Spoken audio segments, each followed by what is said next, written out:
યુહાનના શુભ સંદેશમાંથી પાઠ, પહેલો અધ્યાય, કલમ 29-34. જો પેલું ઈશ્વરનું ઘેટું.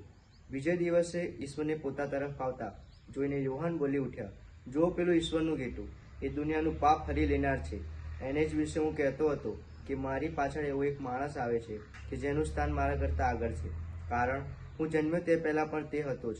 હું પોતે એને ઓળખતો નહોતો, પણ પાણીથી સ્નાન સંસ્કાર કરાવવા હું આવ્યો. તેનો હેતુ એ જ હતો કે ઇઝરાયલ આગળ તે પ્રગટ થાય. પછી યુવાને પ્રતિજ્ઞાપૂર્વક જણાવ્યું, મેં પવિત્ર આત્માને પારેવાના રૂપમાં આકાશમાંથી ઉતરતો અને એના ઉપર બેસતો જોયો છે. હું પોતે પણ એનો ઓળખતો નહોતો, પણ જેણે મને પાણીથી સ્નાન સંસ્કાર કરાવવાને મોકલ્યો હતો તેણે મને કહ્યું હતું, જ્યારે તું પવિત્ર આત્માને કોઈની ઉપર ઉતરતો અને બેસતો જુએ ત્યારે જાણવું કે પવિત્ર આત્માથી જે સ્નાન સંસ્કાર કરાવવાનો છે તે એ છે. મેં નજર એ જોયું છે અને હું પ્રતિજ્ઞાપૂર્વક કહું છું કે એ ઈશ્વરનો પુત્ર છે. આ પ્રભુની વાણી છે. ભલા યુવા મિત્રો, આજે માતા ધર્મસભા પ્રભુ ઈસુના પરમ પાવન નામનો તહેવાર ઉજવે છે. ઈસુના જન્મ પછી ઈસુ એમનું જાહેર જીવન શરૂ કરે એ પહેલાં સંત યોહાન પાસે સ્નાન સંસ્કાર લેવા માટે જાય છે.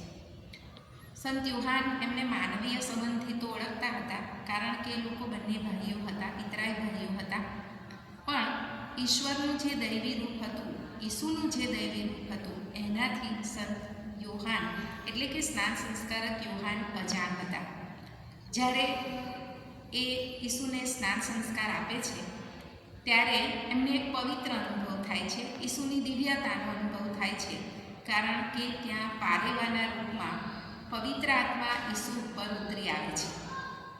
અને ત્યારે એ કહે છે કે મારા કરતાં પણ મહાન છે, કારણ જો કોઈ વ્યક્તિની ઈશ્વરે પસંદગી કરી હોય તો એ કોઈ નિશાની આપે છે. અને ઈસુની પસંદગી માટે ઈસુના સ્નાન સંસ્કાર વખતે પારેવાના રૂપમાં એ નિશાની પ્રગટ થાય છે. અહીંયા સંત યોહાન એમની નમ્રતા અને પ્રભુ ઈસુની મહાનતા બીજા આગળ વ્યક્ત કરે છે. એ કહે છે કે મારા કરતાં મહાન છે. આગળ પણ એ કહે છે કે હું મારા પગની વાદળી છોડવાને પણ હું લાયક નથી. એટલે સંત યોહાનની નમ્રતા એ પ્રભુ ઈસુની મહાનતાને પ્રગટ કરે છે. સંત યોહાન અને આજનો શાસ્ત્ર પાઠ અને પ્રભુ ઈસુ આપણને શું શીખવે છે? તો પહેલામાં પહેલું સંત યોહાન પાસેથી જો આપણને કોઈ પાઠ મળતો હોય તો એ નમ્રતાનો છે.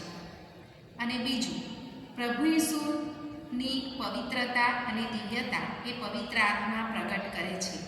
જ્યારે આપણામાં પણ પવિત્રતા અને દિવ્યતા આવે ત્યારે ચોક્કસ આપણા વર્તનમાં, આપણા બાહ્ય જીવનમાં એ પવિત્રતા પ્રગટ થાય છે.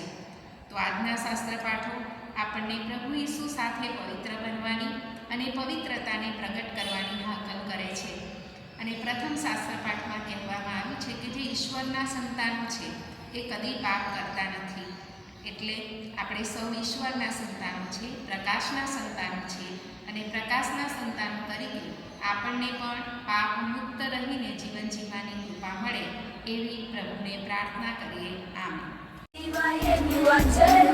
see why you are German.